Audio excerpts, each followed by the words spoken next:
Are you all right? No. No, I'm not. I am a murderer, Theo. The sins of my former life must be atoned for. What happened? How'd he end up in a monastery?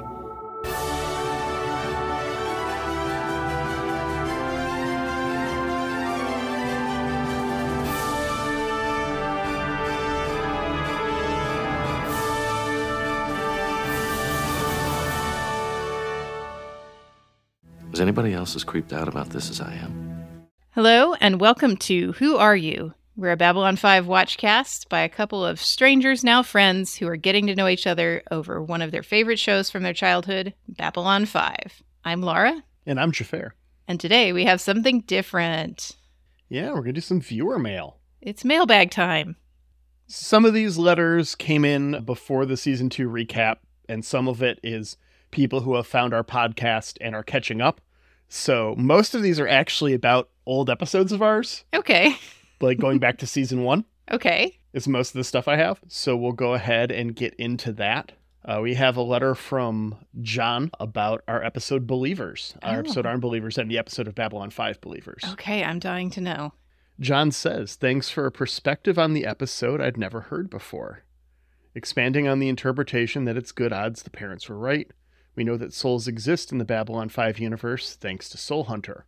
We know souls can be contained and escape from a container as a vapor-like phenomenon. When Franklin cuts into the child, we see vapor escape, along with a similar sound to the one when Delenn frees the souls. Even if you don't accept that interpretation, we can assume that Franklin doesn't know everything about the Untine. It could be part of the neurological apparatus that creates consciousness, involves the platter, and that kid is now a zombie. Let's see. Loved the That's Some Colonizer shit from Xhafer. Enjoying the show a lot. John. Yeah, that takes me back. Gosh. Yeah, 100%. Franklin did not know everything about the Untine. That was the main problem, is that he refused to do the research. Right. He would have known before he even brought it up if he had just read the fucking file. Yeah, that's... Instead of just being an arrogant jackass. I think that's Franklin's main flaw in these early episodes of his, right? That he for sure feels like he knows everything. It's his problem with these aliens. It's his problem with his dad, as he feels morally superior to his dad a little bit. It's his problem with ladies sometimes. Like, yeah, I think it's classic. And honestly, it's his addiction is also very much stemmed from that. It's not a problem because I would know if it was a problem. Yes. It's my job to know when it's a problem and diagnose it in others. So I obviously will know when it's a problem, and it's not a problem because I say so. Yeah, that is a good point. And that brings it up to current episodes. Yeah, it's a thorough line for his character throughout the show, really. At the very least for a long time. I think after without too much spoilies, after the addiction storyline comes to a head. Yeah. We're going to have some humble pie introduced, I think. Yeah. Yeah, for sure. Yeah. All right. Well, thanks for your letter, John. Mm-hmm. We've got another little quick one here from Patrick. Patrick asks, so if someone, just any random person, not necessarily me, but someone wanted to represent the hosts of the show with a fictional character in meme format for no particular reason, who would you prefer to be stand-ins for the hosts? Laura and Xhafer in memes? I'm thinking perhaps Kermit for Laura and Imperial Commissar for Xhafer. But that's just because I was looking at those sorts of memes. I assume we're talking about Kermit sipping tea for Laura here. Yeah, I was like, there's a couple of Kermits, right? There's also like Dark Kermit where... Yeah. It's got the hood on. I do like Kermit sipping tea. That would be very flattering. I would feel very honored to be that Kermit. Yeah. Imperial Commissar, I know, is 40K, and I know that I play 40K, but I'm not familiar with the meme, but I'm probably just old. So I will defer to the judgment of our audience and the meme-making community in our Discord. I trust you to use appropriate memes. I would have to Google that Imperial Commissar. I don't recognize that off the top of my head. It's probably one of those things. I know the image. when I Like, see I it, I'll have the probably image in recognize. my head. I just don't know what the like joke with that particular meme is. Yeah. Interesting. I would be most honored by whatever our meme community came up with. I think that's adorable. Is it the deeply concerned commissar here? You want to pop He that kinda over even to me? looks Can you like send me. that to me in Discord? Yeah, I sure can. Oh, okay. That's kind of close. Yeah. He's got the big bushy eyebrows. Hmm. His nose is of a similar profile. Mine's got a little. I've seen you Eastern do European this with crook your in it. hands when we're talking about serious stuff. I do the thing. I do that thing. That's fair. That is a mannerism of mine. I'll have to post like a Kermit and this on our Facebook so people know what we're talking about. Make myself a note to do that for this episode. All right. Well, there we've got the official word. Go for it. Yeah, do your best or worst, Patrick. Yeah. We look forward to it. Okay, so I also had a question from Symbolic Godzilla in our Discord. This is a very lighthearted question. I need you to think seriously about it for a second, Xhafer. Okay. Symbolic Godzilla asks, now that as of season 2 review, you are both over level 50 podcast hosts with a year of continuous podcast adventures and a power level over 10,000, what do you cross-class into? I think it's safe to say I cross-classed into podcasting. Yeah, okay. I think I am a chaotic good 3/5 paladin of freedom, personally. That is the vibe that I try to maintain in my life. Yeah. The paladin of freedom is a paladin of an ideal compared to a deity of some variety. Okay. And so the paladin of freedom has dedicated themselves to exactly that, freedom, which is something I feel very strongly about. I don't think that's a surprise for anyone who's heard me go on one of my political rants. I feel like that's all pretty well aligned. Or if you had happened to be like listening to us before we started recording this episode. Yeah. Yeah. You know, it's freedom's a big deal. That's why I like things like universal healthcare, because the freedom to the ability to pursue the use and enjoyment of your freedom is just as important as having it. Yeah. It's the life, liberty, and pursuit of happiness, right? For sure. Well, I think for me, podcasting was a bit of a cross-class, right? This was a new adventure, but I'm really thinking about this for my next year. Like, there was that time of the year, I don't remember what day this comes out, but that we're all thinking about New Year's resolutions and stuff. So I am definitely thinking about my next thing. Yeah. This episode, I think, is going to come out in December.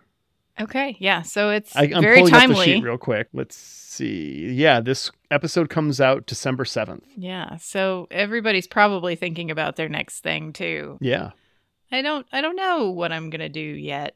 I like your alignment that you gave yourself as chaotic good. I'm probably stuck at lawful good. I just can't help myself. It's fine. Lawful good is an important alignment. I just think the laws are stupid. I aspire to chaos, but I am not able to do it. It's just against who I am, my nature, I guess. But yeah, I don't know what I'm going to cross class into next, but I'm definitely going to be thinking about it, and it's going to be on my little like mental post-it board. What's your cross class? What are you doing? So thanks for giving me something to think about. It's a good way of thinking about it. Addressing it that way is to like things that I'm looking forward to doing or things that I want to be doing. Yeah, I mean, I've got a December to-do list. I mean, I spent 4 hours today setting up my wood shop in my garage. I haven't had my wood shop since I moved. I've had a couple of tools out here and there, but it has not been organized or set up or well lit. Yeah. So I installed a ton of drop lighting in my garage today in the wood shop area, and I cleaned up about half the garage, got all tools on tables and stuff, and got my nails and screws all organized for future use, that kind of stuff. So probably some more woodworking. I got a couple cutting boards I want to make. I've seen some cool designs. I need to go buy some scrap wood. Yeah, that'll be fun. All right. Well, we have one more letter. This letter comes from Matt. Laura and Xhafer. So you folks are the only ones who I know who will appreciate the joke. I didn't quite explain the context well enough to my wife, who hasn't seen the show, but during an outing, she had asked me to put her sunglasses in one of my several pockets because she didn't bring her purse. She said that men's clothing has enough pockets to constitute a purse, and I replied that where she carries her purse on her shoulder, I carry my purse in my pants and jacket. It was a bit of a bad bit moment. Maybe I just don't have as much charisma as Jakar and Talon. Anyway, I continue to love the show. I had to share my chuckles and thought others might also get a kick out of them. Matt. I'm always down to hear a joke. Listeners, Yeah. if you want to email your jokes and your memes too, if you're not in the Discord, do it. Yeah. Shoot us an email with those jokes and memes. Also, a moment of outrage for the lack of pockets on women's clothing. I don't understand. I don't understand. Even with some of the pockets I've seen on women's clothing is just a joke. Like, oh, you got a pocket, you can fit 3 nickels in there, and it's all like, what about a cell phone? Yeah, no Where way. is the utility? Like, it drives me insane. Well, and think about like you dudes that have your purse within your pants and jacket. You can distribute that weight of whatever you're carrying pretty evenly over your body. A purse, Yes. unless you're doing a crossbody purse, is hanging from one shoulder, messing up your posture and your alignment. It's horrible. Ugh. It's terrible and completely unfair to women, and it literally drives me bonkers. Like, if I were to be a more skilled tailor, seamster, whatever the Sure, appropriate yeah. term there is, and also not have to worry about like having a day job, Yeah. I feel like out of spite, I would spend my time designing functional utilitarian women's clothing. Work of this quality could fetch quite a price. I would love that. Although I have seen some dudes who have some pretty gnarly thick wallets that they keep in their pants, and y'all are also throwing off your alignment every time you sit down, my friends. So be careful. If your wallet's super thick, maybe move that baby to the front pocket when you sit down. Just looking out for you guys. I don't understand the use of back pockets for anything besides receipts and trash. Yeah. If I would not be willing to put it on a chair and then sit on it, it is not going in my back pocket. Right. I don't understand the logic. But there are many people who I know are doing it the other way. It's so weird. So weird. All right. All Well, right. that's great mailbag time. Are you ready to get Yep. into an episode? We have an episode ahead of us. We do. And I mean, I don't mean that in the clearly rhetorical sense. Yes, we have an episode ahead of us, but this episode ahead of us. Mm-hmm. I'm ready to talk about this episode. We've got season 3, episode 4, Passing Through Gethsemane. Yeah. Hey, Laura, real quick off the top. Mhm. Did you catch who directed this episode? I didn't because I'm a loser. Tell me. Adam Nimoy. Oh my gosh, really? Yeah. Oh, wow. Well, that seems to be an indicator of quality here. Very, very JMS, nice. when talking about this episode before its release, described it as his take on doing an episode of The Twilight Zone. Okay. Also, this episode almost didn't happen. Oh, really? What happened to it?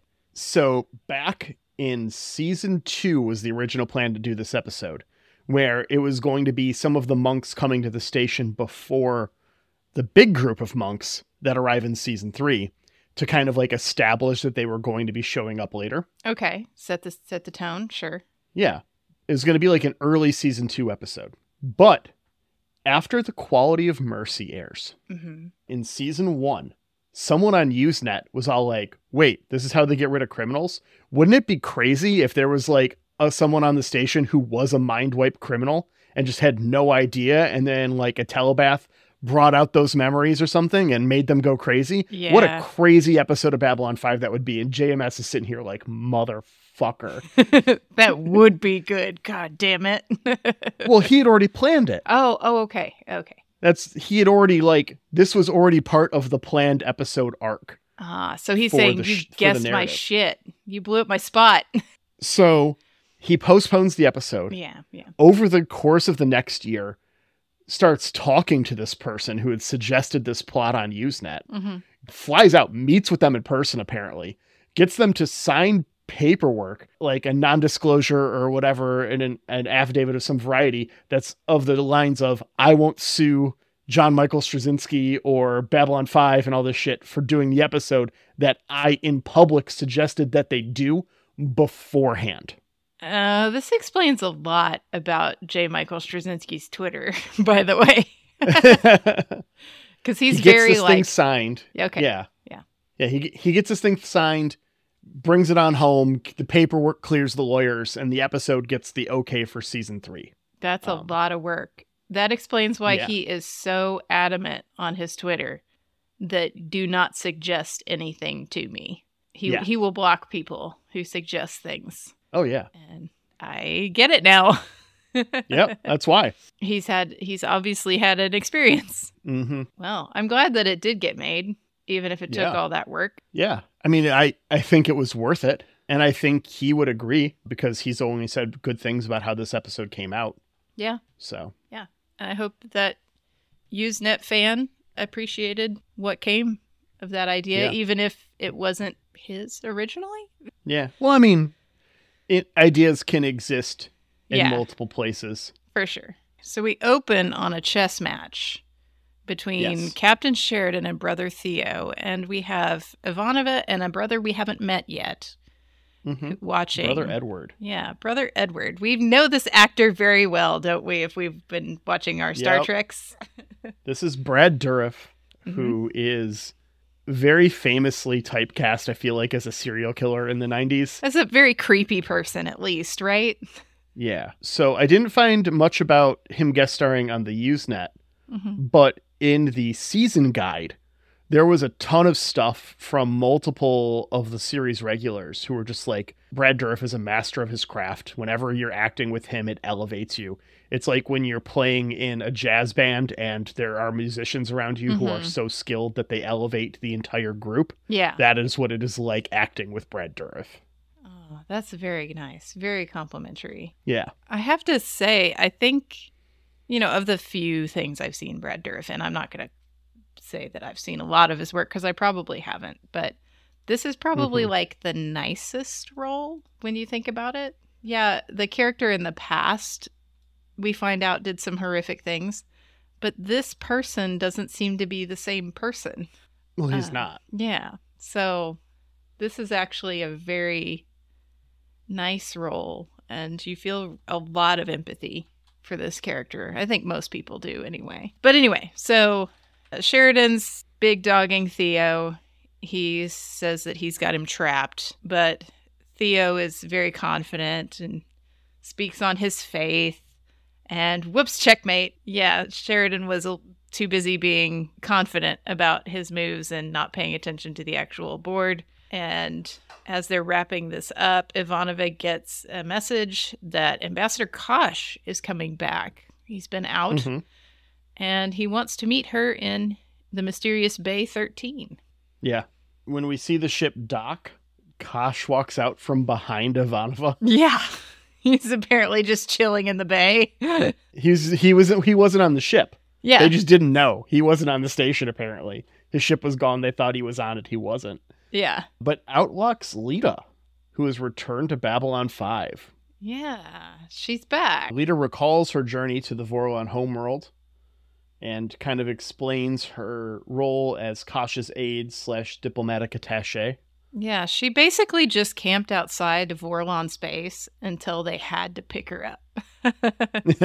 Yeah, we hear a harrowing story about how terrible they treated her. Yeah. That is not okay. They let her sit out in this pod for days. I think she says 5 days. In a life pod that they basically left her there with their air running out. She's sending signals, like actual ship signals and telepathic signals. And finally they picked her up, and she's not allowed to talk about what she saw on the Vorlon homeworld. After this, we see Brother Edward negotiating some work for the monks, and a black rose falls out of his bag. Nothing sinister about a black rose ever. No. Completely normal flower.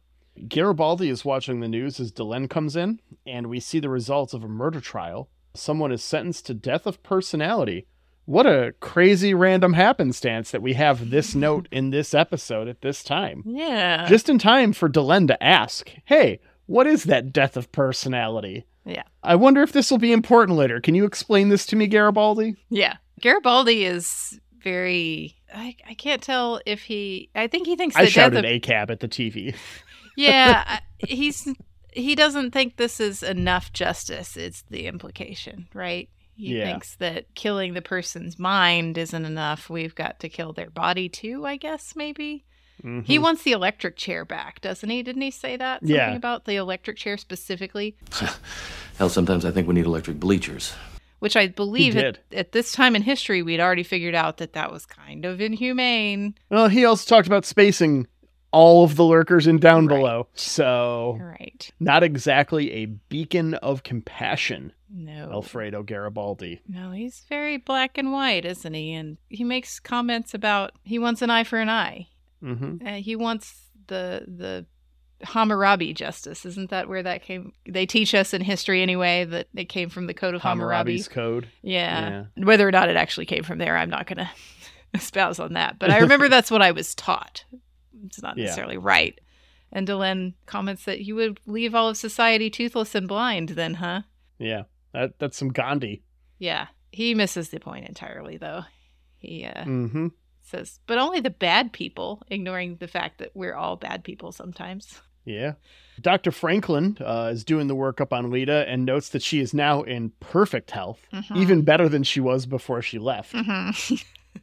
Not suspicious at all. As Dourif gets back to his quarters to find Death Walks Among You on the wall, which is not the Boondock Saints poster he had put up in his dorm room before he had left. I wonder what kind of artwork these monks would get to have in their cells, right? Shouldn't they have like some icons or something religious imagery? I don't know. He doesn't get anything though. I did find it interesting that he has his own room.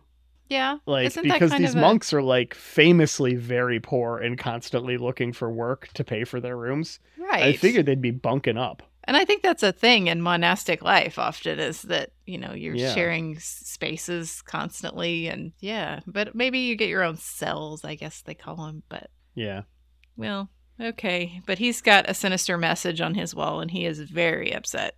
He brings Garibaldi back there, going straight to Garibaldi, not wanting to freak anyone else out, but the message is gone. It's just disappeared. It's sort of like Sheridan's monster that he attacked. It just disappeared back in season 2. So Garibaldi is a nice dude and promises to look into it because he's dealt with these kind of people before, and they get him somewhere else to go in the meantime.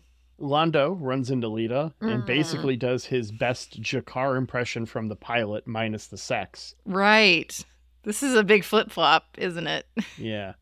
Well, it's here to show us how much Lita's changed. Is what I feel what this scene is really there for. Sure. Because it is very similar to that, like, hey, I'm going to push you around for something that I want because you're just some random telepath and I'm an important ambassador. And I'm going to be shitty about it. I'm going to be real shitty about it. Yeah. And in the pilot, Lita was like upset, but not, I will burn you to the fucking ground, which is how she tells Londo.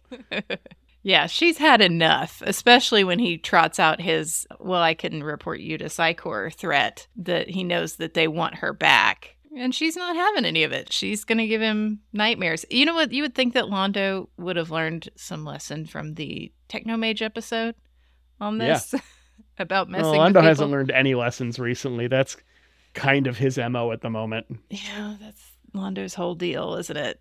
Delenn meets with Brother Edward to interview them about Minbari religion. Mm-hmm. Lanier explains that the Minbari believe that the soul is the puppet one makes with the shadow and the flashlight at the slumber party.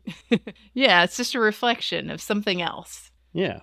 So I guess a reflection of the divine? Yeah. Yeah, we're all part of the universe broken apart trying to understand itself.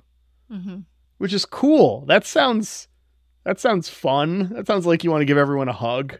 Yeah. Sounds very Carl Sagan. Scott Adams wrote a book about that in the early 90s, actually. Really? Yeah, about religion. We're all just part of God's consciousness broken apart, and we're God trying to understand himself and the whole thing. Yeah. Yeah, I don't know if that reconciles with Scott Adams on Scott Twitter. Adams history. Yeah, Scott Adams. This would have been in like the late 90s, maybe early 2000s. The book is called God's Debris. I remember reading it when I was young. Yeah.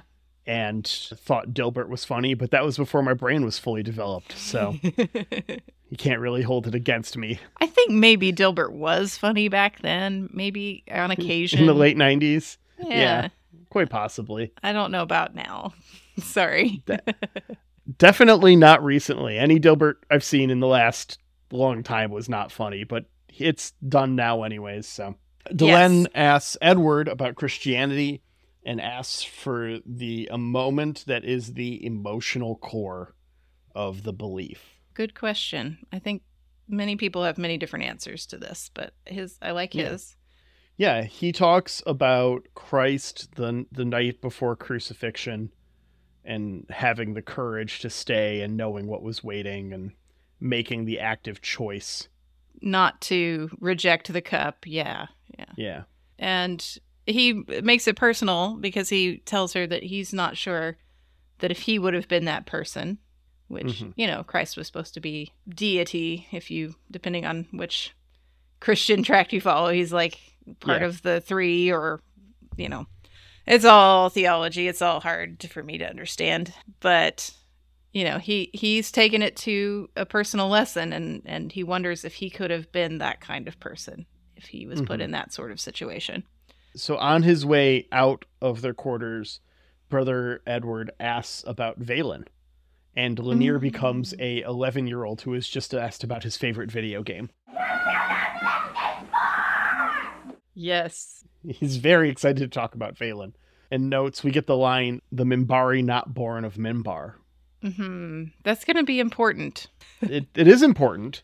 I found an interesting Usenet note here about what the prevailing theory of Valen was at this time, or at the very least a common thought, was that Valen was a Vorlon.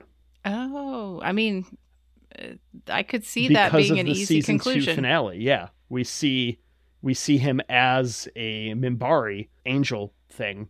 Yeah, and she never put a name on that, right? Like the others said, we saw Droshala and Jakar saw Narn by name.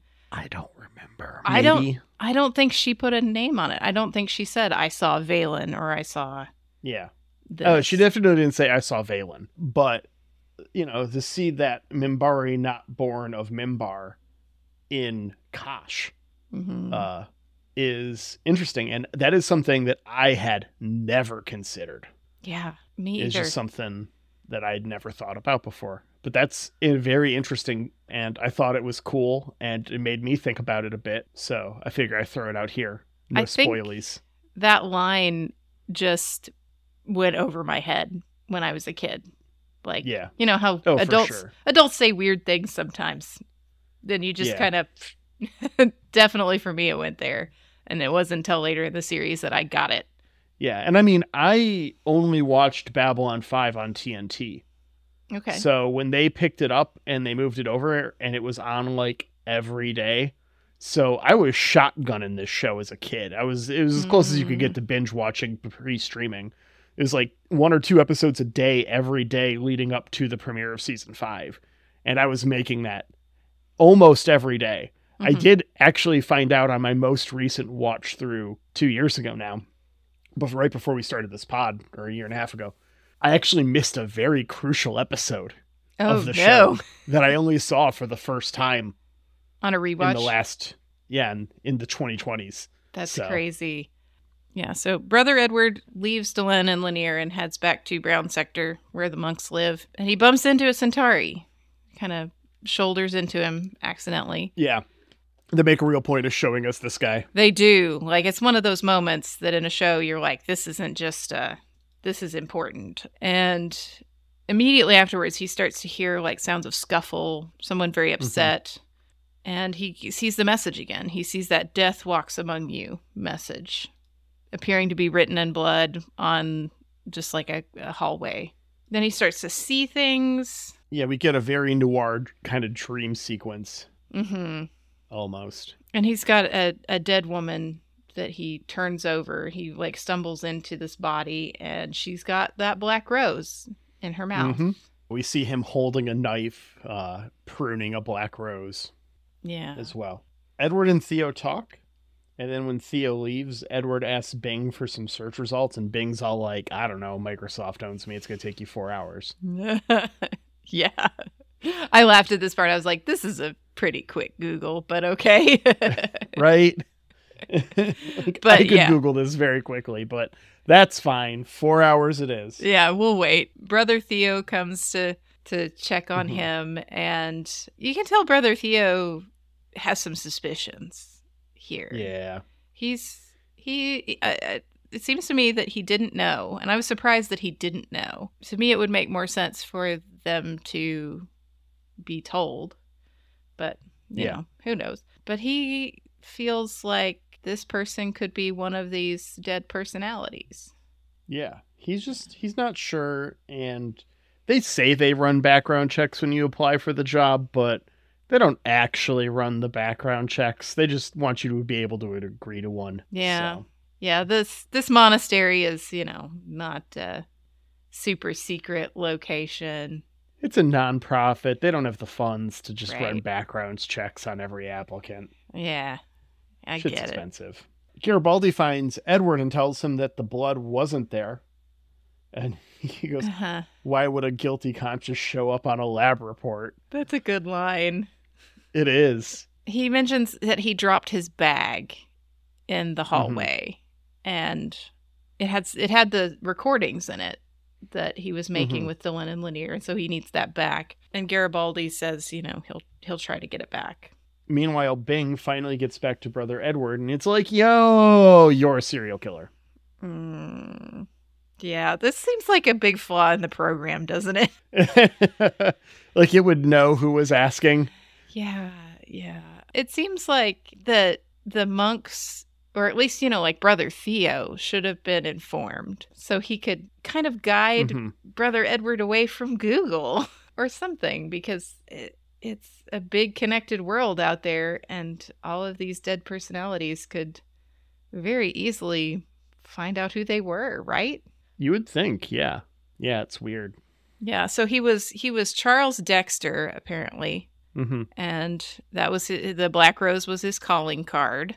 We were told he's a serial killer. Did they tell us how many victims he had, or types of victims? I don't think they get that. A bunch, and I think he only killed women. Yeah, is the implication of a line later in the episode. It's a very parallel with our Jack the Ripper story. Yes. Actually, Beth walked in and watched a little bit of this episode and was like, "Oh, is he Jack the Ripper? Is this that episode?" I mean, good guess. Yeah. It's interesting, the parallels in that, because of what the Vorlons did with Jack the Ripper versus what we as humans did with Charles Dexter. Yeah. Interesting. So Garibaldi and Sheridan have also found out that Brother Edward is Charles Dexter. And the whole story about how he gets there is kind of strange. It's not like he was placed by an agency, it sounds like. Yeah. Shortly after his mind wipe, he was put in like a halfway house thing or something. It was just kind of like transition to having a new personality, it sounded like. And then that place burned down. And he was presumed dead and somehow made it out and ended up at this monastery. And for me, this is the thing that doesn't make sense. Yeah, this is one part that doesn't work to me. Because if everyone thought, even like if the official records were all like, this person was placed into witness protection and then burned down and died, right? What are all the families doing hunting this guy? Right. Is the implication that the families burned the halfway's house down, that they figured out where he was and they burned it down? Oh. And I did not think of that. But how did they find out he's still alive? I don't know that part. Yeah. Maybe they did it from a distance and watched him escape or something. I don't know. Yeah, and then kept pursuing him. It is a weird logical leap. I liked my initial understanding of this episode was that he had been placed with the monks by the agency, or whatever agency does this. And that's how he got traced eventually and found. And I don't know, I guess I like the idea of the agency going out there and finding work. You know, they're supposed to be finding work, and a monastery is a place where, you know, they're accepting all comers and they can work. And I liked the idea of them just placing people in these different monasteries and different organizations and stuff. I don't know. No, that totally made sense to me. This is the thing that ruined. That's the only bad thing I have to say about this episode. Yeah. To say something that was in my rating. I liked the way I remembered it a little bit better than the way it actually was. Moving on. Anyways, Edward locks himself up, basically, and Theo finds him but can't physically reach him. And he's struggling with reconciling his past and his present. How can he repent for what he doesn't know he did? How can this be more humane than the death penalty? It's a very good question. Yeah, I mean, this show's making a serial killer be a very sympathetic character, which is weird. It's a weird place to be because, you know, we know that he did these horrible things, but he didn't know. Yeah. And he thought that he was he's curious a different person. He's quite literally a different person. It's a real Ship of Theseus thing. You know, like, if you've completely erased someone's personality and their memories and given them an entire new life, you know, they are a different person. Yeah. He is a very different person because his old self wouldn't have felt remorse. Right. So they basically wiped out whatever it was in that personality that didn't feel remorse and gave it a conscience and gave it remorse. And it's the same physical form, right? I mean, he's still all the same atoms and organs and blood vessels, but he is not the same person. Yeah. And the people that are pursuing him, they really want justice on his body, not seeing that justice was already done with that mind. Like, that mind is gone. That mind is no longer in the world. Yeah, but they don't care. Justice wasn't complete. Before that, we do get a little bit about Garibaldi running in and finding Edward's bag. And some of the stuff he overheard was piped in through the PA. Yeah, it wasn't in his head. Yeah, someone is actively doing this to him. Yeah. Which is what we find out in the next scene, as the families of his victims are surrounding him as hooded figures. And he knows what's waiting for him at this point. And he waits. He waits in his own garden. Yep. Okay, so one of the things they figured out when they found the bag was that something is being done to torture him, and they know that the only thing that can break a mind wipe is a telepath, right? Yes. I think Brother Edward had mentioned he bumped into a Centauri, so immediately they're like, oh, Centauri telepath. And they start looking for this person. They find a Centauri telepath. He's kind of an asshole. He's more than kind of an asshole. Yeah. I didn't know that other races' telepaths just walked around on the station. It depends on their society's rules for their telepaths. Yeah. We've seen Minbari telepaths, too. Have we seen them just on the station yet? Yeah, I think so. Oh, okay. Yeah, there's a little bit about them where they're just called to service. And Delenn, I think, when in that episode with the runaway telepath, I thought Delenn introduced her to a Minbari telepath in that episode. I don't remember. I don't know, maybe. Maybe she just talked about them enough. Yeah, I know. Filling it in. I know we talked about them in that episode, probably. We talked about Minbari, and I think we talked about Centauri a little bit.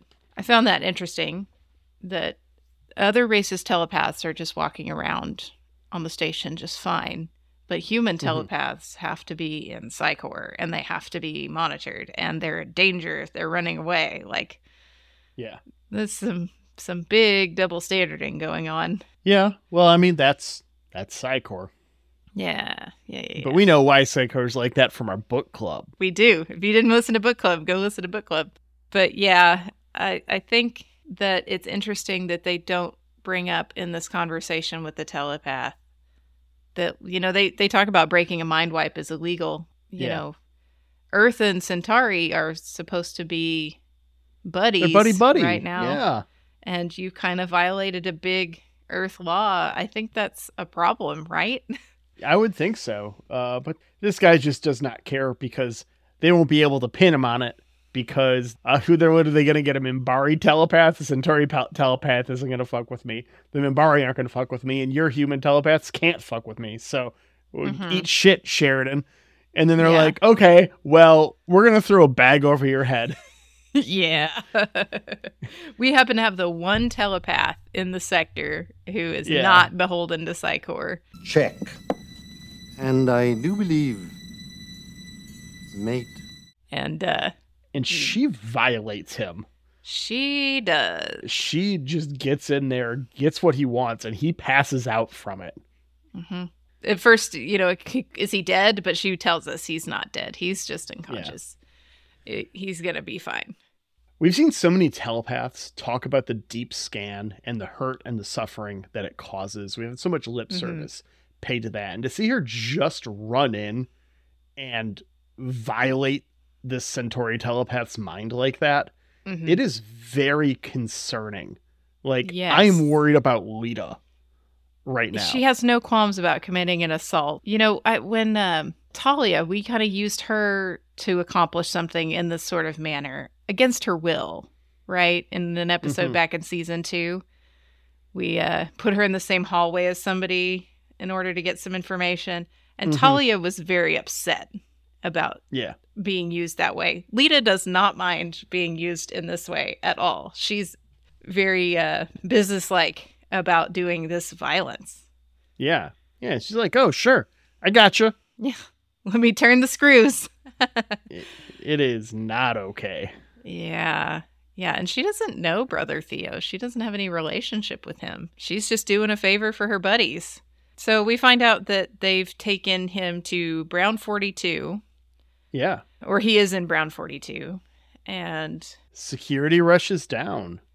And we find him suspended, his arms apart, in Babylon 5's second best sex dungeon. This place looked clean. It's got lots of equipment. This is a big improvement over where Jack the Ripper was hiding. I think this was supposed to be a church.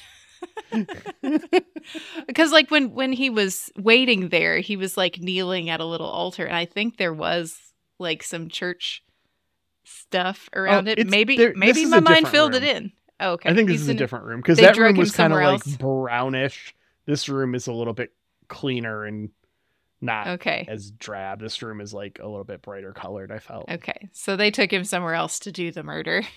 Yeah. Well, okay. And they strung him up. He is holding his, he is done up to be like he has been crucified. Yeah, it is very Christ-like imagery, isn't it? Yeah, it is not on accident. Yeah, they did this on purpose. He's been beaten to death, I presume. His face is bloodied, probably internal bleeding. He's still alive enough to recognize Brother Theo after they get him down. It seems like, and I'm not actually Catholic, so I don't actually know the last rites, but it almost seems like he kind of asked for the last rites. Yeah. Yeah, those are totally last rites. Yeah, this is a very last rites moment if these aren't the exact last rites. And Brother Theo sees him off with dignity. Yeah, we get the last rites to commercial. Yeah. Yeah. And he at least gets to tell Brother Theo that now he knows he would have had the courage to stay in Gethsemane and not leave. And that's nice. He at least gets that fulfillment. Can you imagine, because we don't get this in the streaming era, that Babylon 5 stinger right after this happens? Yeah. Big emotional moment, quiet scene, Babylon 5.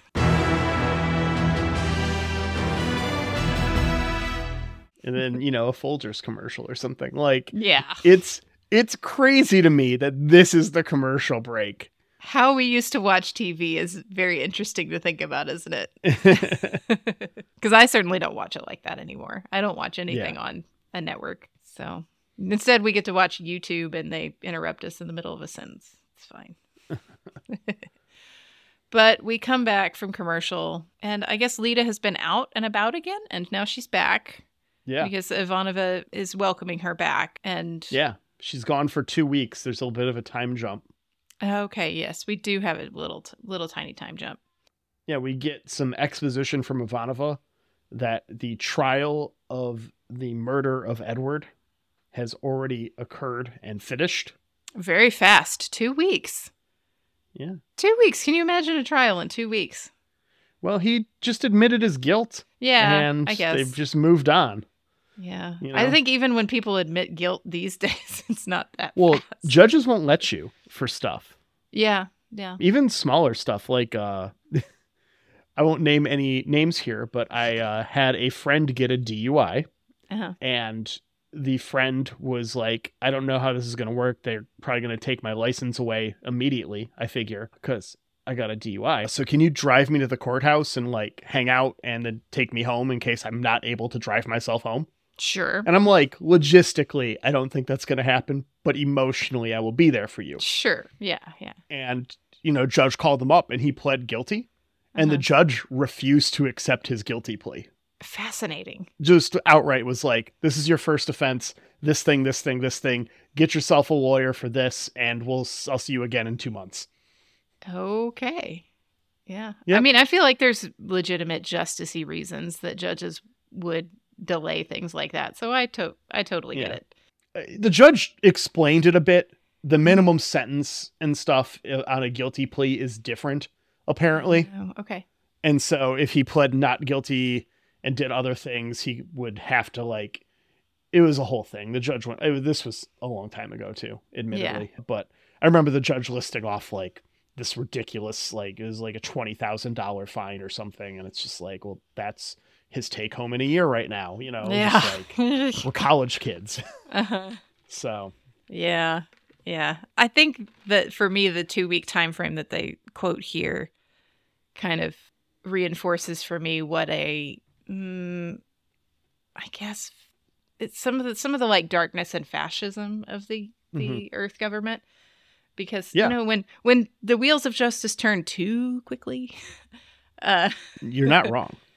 Yeah, there's opportunities for great injustice there. So the fact that it's been 2 weeks, the trial is over, and we find out that his killer was also sentenced to a death of personality, that has also already been carried out. That's really fast. It's really fast. Yes. In the scene after this, we're introduced to Brother Malcolm, a new recruit to the Order. Big moment for Sheridan here as he confronts who Brother Malcolm is. Brother Theo gives him a little pontification first. He gives Sheridan the glass. It looked like a glass origami thing almost. Yeah. Yeah, I thought it was a little glass crane thing. Yeah. Yeah. That Edward had been working on, and we had seen Sheridan admiring it earlier in the episode.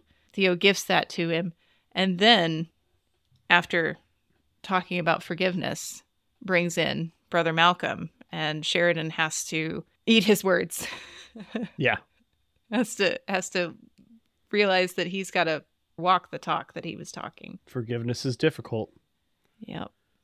And a great moment for Brother Theo, too, if you think about it, that he realized this was the right thing to do for Brother Edward, to knowingly take this person in and make their life better, even after all they had done. So, last button on the episode. Yeah, well, Lita grows gills. She can go hang with Kevin Costner. I was like, look at her gills. Look at the gills. Because that's something I really remembered from the character. And I will always go for the Waterworld joke.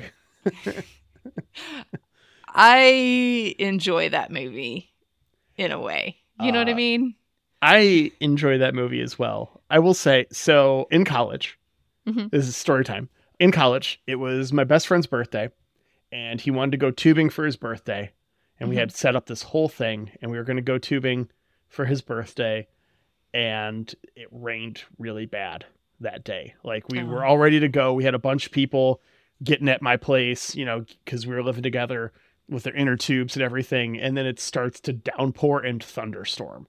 And we're just like, oh, we're not going tubing in a thunderstorm. That would not be a bad smart idea. So instead, I ran to the liquor store at 11 a.m., bought a keg, brought it back. We all inflated our inner tubes, removed all of the furniture from our living room, and we watched Waterworld in our swim trunks, sitting in tubes in the living room. Yeah, that's fun. I like that. It's the only way to watch Waterworld now. Yep. Yeah. So the other thing that's about that scene, not just that she has gills, and I had to remind my husband that, Kosh is in that area that is the different atmosphere area. That's why the gills are significant. Yes. I don't think we've been in there for just a little bit. So all the humans have had to wear the gas mask thing. And that's why Kosh has an environmental encounter suit. Like, yeah, he's got a different atmosphere, theoretically. And not because he's an angel on the inside. But the suit is open, and it looks like something of light is streaming out of Lita into the suit. And so this is where we find out that basically Kosh is just using her as like a mech now. So it wasn't just Lita that left. Kosh was with her in his new meat suit. So interesting. Yep. Interesting development. Well, what'd you think of this episode? Oh, our little tiny quibble with the plot aside, for me, this is a Babylon 5 out of 5. 100% 5 out of 5. Yeah. It's so good. It does all of the right things for a Babylon 5 episode. It brings back old plot points and stuff you had forgot from place setting from seasons ago. It makes you question your morals, your ethics in a way. It makes a serial killer a sympathetic character somehow. It will makes you question, is this person even still a serial killer? Like, what is the line? What is the boundary? What is the ship of Theseus of the mind? Like, it is so good. This episode is just, at every point, is fantastic. Brad Dourif just knocks it out of the park. Just fantastic A+ acting. I think there's some moments in the middle where you're kind of wondering, is he breaking? Is this, is he becoming a serial killer? Like, you kind of wonder before we find out that someone is doing this to him. You wonder if he's just like the old personality's just busting through. Yeah. And he's going to go do murders again or something. There's a little bit of mystery to it that I like, on top of the things to think about with ethics and morality and what this universe is like. And is death of personality really humane? And there's so many questions to ask yourself. I love it. I love to think about it. So I'm glad that we hit a Babylon 5 out of 5 within the first 4 episodes of season 3. And next week we'll be talking about season 3, episode 5, Voices of Authority. There's a new, powerful ally in the fight against the shadows. Sheridan's recent actions are questioned on Earth, and some shocking information about Earth's President Clark is revealed. Interesting. That seems like a lot for an episode. And it's not things that I specifically remember, like, oh yes, this is that episode. I'm just like, I don't know.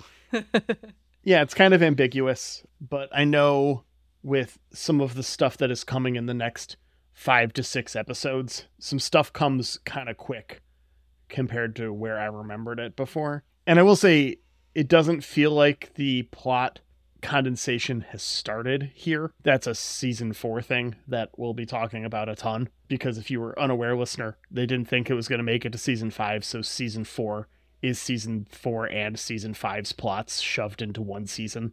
Yeah, it gets a little crammed. And about halfway through season 4, you're like, what? You feel like it's halfway through season 4, but it's episode like 7 or 8. Oh my gosh. I remembered halfway point, so even it that's felt like that. Off. I was shocked at how quick some stuff happens in season 4. But that's neither here nor there, and that's definitely not for next week. Yeah. But what's for next week and this week and every other week is thanking Jeremy Siegel.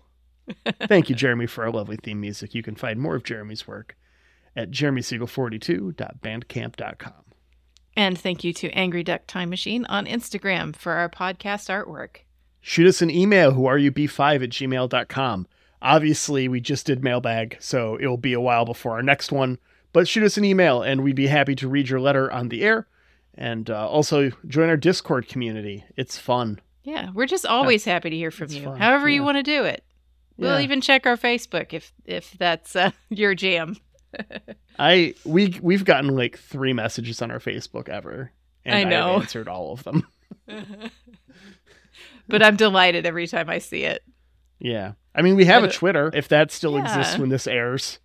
We'll see. In a month, we'll see. If it hasn't burned to the ground. Maybe Our we'll be Twitter on won't. Google Plus Twitter by then. itself might, yeah. All right. Well, we'll see you next week, Okay. Internet. Bye.